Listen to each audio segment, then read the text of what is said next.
30 ஆண்டு காலம் தன் வாழ்க்கை பயணத்தில் அவருக்காகவே வாழ்ந்து இன்று கழகத்தின் பொதுச் செயலாக அரும்பணி ஆற்றி வருகிற அண்ணன் புசி ஆனந்தன் அவர்களே, சிறந்த நிகழ்ச்சியை கலந்து கொண்டு எதை கண்டும் அஞ்சப் போவதில்லை, எதையும் தாங்கும் இதயம் என்னிடத்திலே இருக்கிறது என்று குறிப்பிட்டு பொதுச் செயலாக பவனி வந்து கொண்டிருக்கிற அன்பிற்குரிய அருமை சகோதரர், அவரை பொறுத்தவரையும் எனக்கு தெரியும், ஸ்போர்ட்ஸ் பிளேயர், எதையும் வென்று காட்டுவார் என்ற முறையிலே உரையாற்றி இருக்கிறார். அன்பு சகோதரர் அர்ஜுன் அவர்களுக்கும், பொருளாளர் அன்புக்குரிய அருமை சகோதரர் வழக்கறிஞர் வெங்கட்ராமன் அவர்களுக்கும், மணி வாசன் அவர்களுக்கும் இந்த நல்ல நிகழ்ச்சியை சீரோடும் சிறப்போடும் இங்கே நடத்தி வருகிற ராஜ்மோகன் அவர்களுக்கும், எல்லோரும் இங்கே வருகிறது இந்த நிகழ்ச்சியை கலந்து கொண்டு என்று நம்முடைய ஆட்சி மலரப் போகிறது, நாங்கள் அதற்கு தயாராக இருக்கிறோம் என்று ஆர்ப்பரித்து வந்திருக்கிற பல்வேறு இயக்கங்களை சார்ந்திருக்கிற ஆண்டோர் பெருமக்களே, அன்பிற்கினிய சகோதரிகளே, உங்கள் அத்தனை பேருக்கும் முதலில் என்னுடைய கோடான கோடி வணக்கத்தை நான் முதலில் தெரிவித்துக் கொள்கிறேன். 50 ஆண்டு கால அரசியலுக்கு பிறகு ஏன் இதை தேர்வு செய்தேன் என்று நீங்கள் கேட்கக்கூடும். புரட்சித் தலைவரோடு, புரட்சித் தலைவர் அம்மாவோடு பயணத்தை மேற்கொண்டு அந்த பயணத்திற்கு பிறகு இப்போது ஆளும் கட்சியும் சரி, எதிர்கட்சியும் சரி, என்ன செய்து கொண்டிருக்கிறது என்பதை மக்கள் கேட்டுக் கொண்டிருக்கிறார். இந்த கேள்விக்கு ஒரே பதில்தான், தமிழக வெற்றிக் கழகத்துடைய தலைவர் எதிர்காலத்திலே தமிழ்நாட்டுடைய முதலமைச்சராக வர வேண்டியிருக்கிறார்.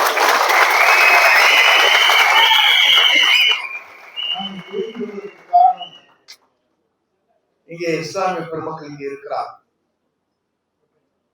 அவர் சொல்வது ஒன்றே ஒன்றுதான், இறைவனிடம் கையேந்துங்கள், அவன் இல்லை என்று சொல்வார்கள். அதே போல இந்துக்கள் சொல்வார்கள், கேட்பதை கொடுப்பவரை கிறிஸ்தா கிறிஸ்தா என்று சொல்வார்கள். அதே போல கிறிஸ்தவர்கள் சொல்வார்கள், கட்டுங்கள் திறக்கப்படும், கேளுங்கள் கொடுக்கப்படும் என்று சொல்வார்கள். ஆனால் கேட்காமலே கொடுக்கக்கூடிய ஒரே தலைவர் தான் நம்முடைய வெற்றி தலைவர்.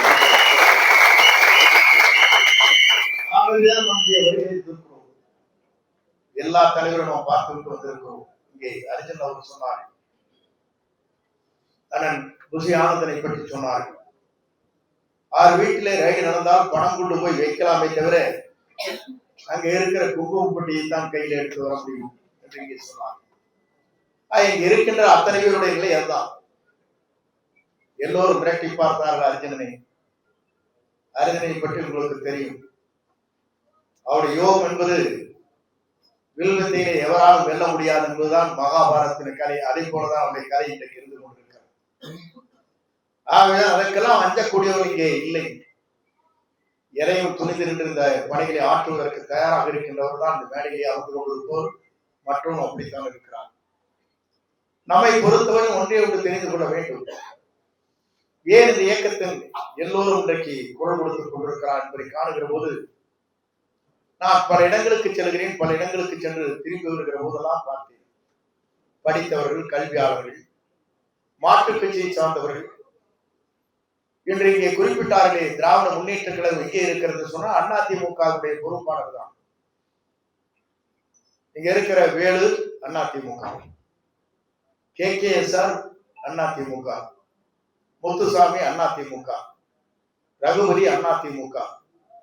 அதே போல இங்கே தென் மாவட்டத்தில் இருக்கிற நம்முடைய அன்புக்கினிய சகோதரர்களை பார்க்கின்ற போது, கால்நடை பராமரிப்புத்துறை அவரும் நம்மோடு தான் இருந்துவார். அதற்கு பிறகு பார்க்கிற போது சேகர் பாபு. இப்படியே நீங்கள் எடுத்துக்கொண்டால் எல்லோருமே அதிமுக ரகுபதி. அதே போலதான் எல்லோருமே அண்ணா திமுகவில் இருக்கின்றதுதான் திமுகவில் இன்றைக்கு ஆதிக்கம் செலுத்திக் கொண்டிருக்கிறார். இதைத்தான் இங்கே அன்பு சகோதரர் அர்ஜுன் அவர்கள் சொன்னார். நான் குறிப்பிடுவதற்கு காரணம் திமுகவிலே சரியான தலைமை இல்லை என்பதுதான் இதற்கு எடுத்துக்காட்டாக இருக்கிறார். அதைத்தான் மக்களும் இன்றைக்கு நினைத்துக் கொண்டிருக்கிறார்கள். நேற்றைய மகிழ்ச்சி நடைபெற்றது. 1000 ரூபாய் வழங்கியதற்கு பிறகுதான் கூட்டத்திலே கரவசை கிடையாது. ஆனால் இங்கே வருகிற போது நான் பார்த்தேன், நீங்கள் அடிக்கிற விசிறி பார்க்கிற போது 1 ரூபாய் கூட சிந்தாமல் சிதறாமல் நீங்களே செலவு செய்து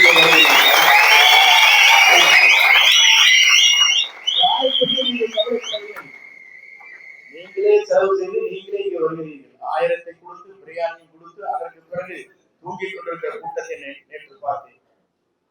அதற்கும் இதற்கும் உள்ள வேறுபாடுகள் தான். ஆகவே சில பேர் நினைத்துக் கொண்டிருக்கிறார்கள், நம்மை பொறுத்தவரையிலும் தலைவர் எங்கே விரல் காட்டுகிறாரோ அவர்தான் சட்டமன்ற உறுப்பினர். தமிழ்நாட்டில் யாராலும் மாற்றி காட்ட முடியாது. இதை நான் சொல்வதற்கு காரணம், எல்லோரும் நினைத்தார்கள் திரைப்படத்திலே அவர் ஹீரோ, ஒரு எதிர்காலத்தில் தமிழ்நாட்டுடைய அரசியல் ஹீரோவாக அவர்தான் வரப்போகிறார். அரசியல் வரலாறு நடக்கப் போகிறார். மனிதநேயத்தோடு 500 கோடி ரூபாய் இழந்துவிட்டு மக்கள் பணியாற்றுகிற ஒரு சேவைக்காக அவர் வந்திருக்கிறார். அப்படிப்பட்ட ஒரு தலைமை. ஆகவேதான் எல்லோரும் ஏற்றுக் கொள்கிறார். இங்கே சொன்னார்களே, திமுகவில் இருக்கிற வீட்டிலே இருக்கின்றவர்களாக இருந்தாலும் சரி, எந்த வீட்டில் இருக்கின்றவர்களாக இருந்தாலும் சரி, நாங்கள் விசாரிக்கிற போது தெரிகிறது எல்லா கட்சியில் இருக்கிற குடும்பத்தை சார்ந்தவர்கள் 4 ஓட்டு இருந்தால் 2 ஓட்டு இவருக்கு தாங்க.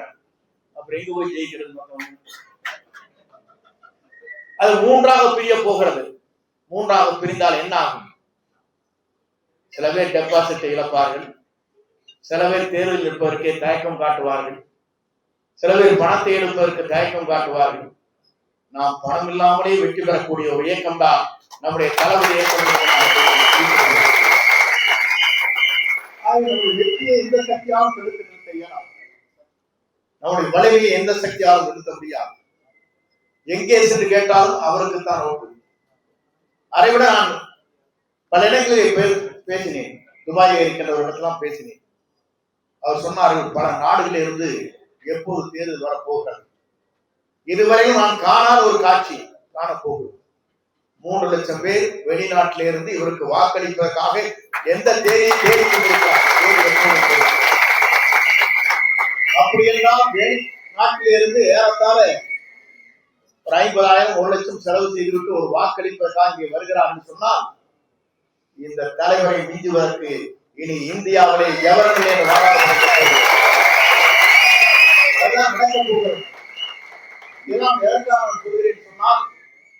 காலங்கள் மாறிக்கொண்டிருக்கிறது, ஆட்சி மாற்றங்கள் தேவைப்படுகிறது, நல்லாட்சி தமிழகத்திலே வரப்போகிறது.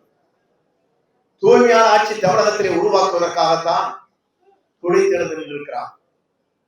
மக்கள் சக்தி எந்த சக்தியாலும் இனி தமிழ்நாட்டை மாற்றி காட்ட முடியாது. இதெல்லாம் சொல்வதற்கு காரணம் 5 லட்சம் பேர் வருவாங்க. 60,000 சேர்ந்த போட்டாங்க, 10,000 சேர் காலி, 20,000 சேர் தூங்கிட்டு இருக்கிறாங்க பாதி பேர். நான் பார்த்தேன். நீங்க பாருங்க, நீங்க எல்லாம் மறுபடி போட்டு பாருங்க. ஏன்னா லாங் டிராவல் கொண்டு வந்து சேர்த்துனாங்க. அந்த தாய்மாரெல்லாம் பார்த்தா பல பேர் கண்ணை மூடிட்டு இருக்காங்க, சில பேர் தலைகள இருக்காங்க. இவர் குரல் கொடுக்கிறார்கள், ஆட்சி மாற்றங்கள் உருவாகும், திமுக ஆட்சி தகர்த்தெய்வோம் பேசினார். ஒருத்தர் கை தட்டவே இல்லை. நாம் சொல்றோம், திமுக ஆட்சியை மாற்றுவதற்கு நம்முடைய தளபதி ஒருவராக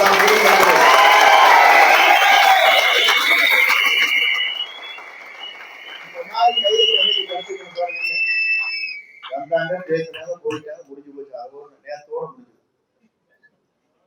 நாளைக்கு நடக்க போர் சொன்னாரே அர்ஜுனும், இங்க இருக்கிற அண்ணன் புசியானந்தன் சொன்னார்களே, நாளைதான் நம்முடைய போர்க்களத்திலே நாம் பயணத்தை மேற்கொள்ள இருக்கிறோம். வெற்றி பயணத்தை மறந்து சொன்னால் நம்மால் ஒன்றுமே பண்ண முடியாது. நான் பார்த்து அரசியல் வரலாற்று தலைவரோடு இருந்தோம். அப்பெல்லாம் நான் சின்ன வயசு 26 வயசுல எலெக்ஷன் நின்றேன். அப்பெல்லாம் எனக்கு ஒன்றும் தெரியல. இப்படியெல்லாம் உங்களாட்ட வந்து நானும் இருந்தேன்.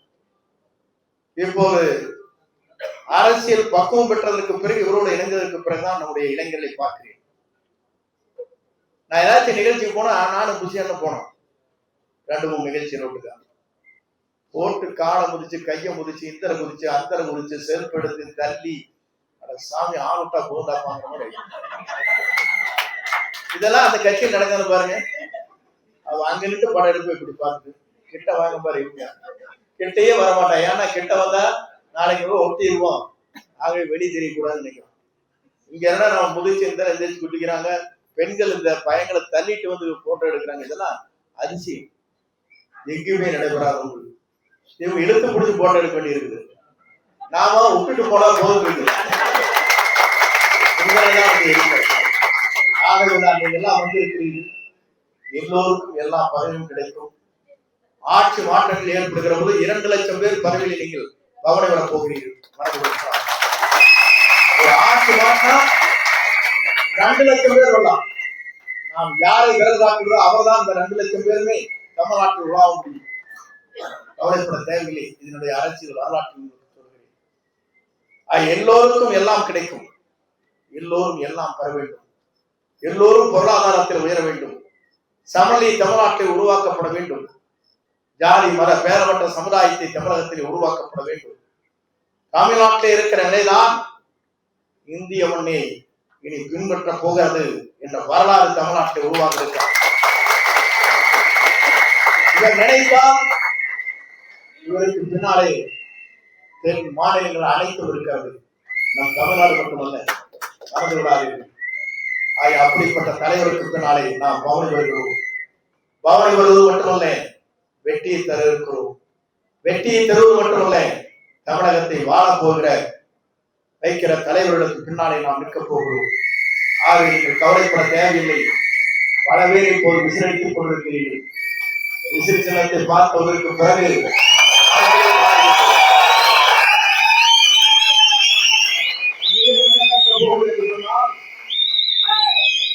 போலீஸ்கார் விசிலடிக்கலாம் சொல்லிடுவாங்க. பொம்பளை எழுதிடுவாங்க. அதை அடிக்க வேண்டாம், வேற செய்தி போறாங்க. இது நடக்க போகுது.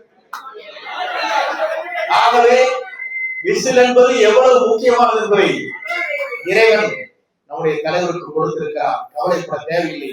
வாருங்கள், வெற்றியை தேடித்தார்.